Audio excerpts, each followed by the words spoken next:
ভেন্ডি বা ঢেঁড়স এই খাবারটা ভীষণ মজার একটা খাবার। আমরা অনেকে এটা ভাজি করে খাই, বিভিন্নভাবে রান্না করে খাই। কিন্তু আজকে আমি সম্পূর্ণ নতুনভাবে এই ভেন্ডিটাকে রান্না করে আপনাদের সাথে শেয়ার করছি। আমি এখানে কিছুটা ভেন্ডি নিয়ে নিয়েছি এবং এগুলাকে ভালো করে ধুয়ে আমি আবার এটার সাথে একটু বেশি পরিমাণে লবণ মাখিয়ে এটাকে রেখে দিচ্ছি 15 মিনিটের জন্য। আমি ফিরে এলাম 15 মিনিট পরে। এই লবণের জন্য আমার ঢেঁড়সগুলা একটু নরম হয়ে গেছে এবং ভিতরে সুন্দর মতো লবণ ঢুকে গেছে।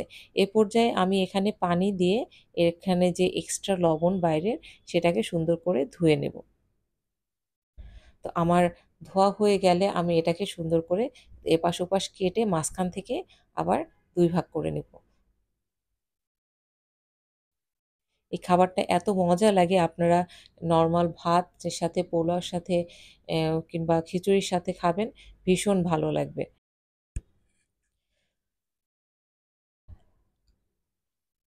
তো আমার এখানে সমস্ত ভেন্ডিগুলা কাটা হয়ে গেছে। এ পর্যায়ে আমি একটা কড়াইয়ের মধ্যে তেল দিয়ে তেলটা গরম হলে আমি এখানে দিয়ে দিলাম কিছুটা ধনিয়া পাতা।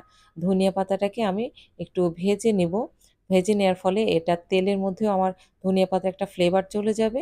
এ পর্যায়ে আমি কিছুটা রসুন এবং যে ভেন্ডিগুলো কেটে রেখেছিলাম সেগুলো তেলের মধ্যে অ্যাড করলাম। করে আমি এটাকে সুন্দর করে ভেজে নেব।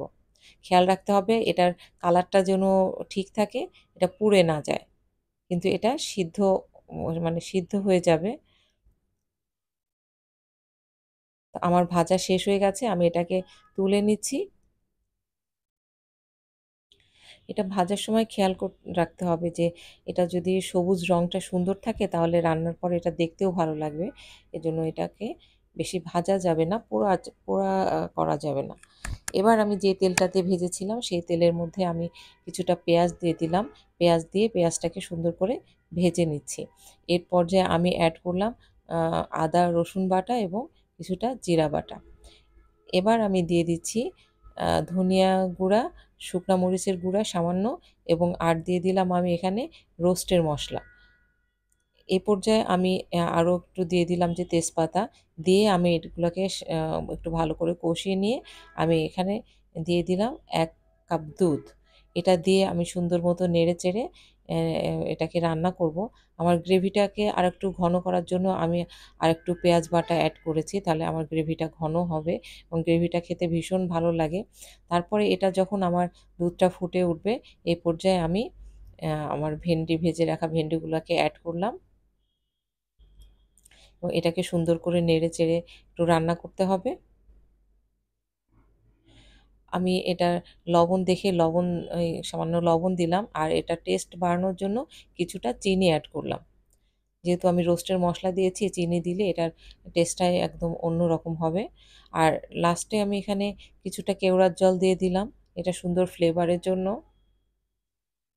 আমি নেড়ে-চেড়ে নিচ্ছি এবং শেষ পর্যায়ে আমি যে ভেজে রাখা ধনিয়া পাতা সেটা উপর দিয়ে ছিটিয়ে দিলাম।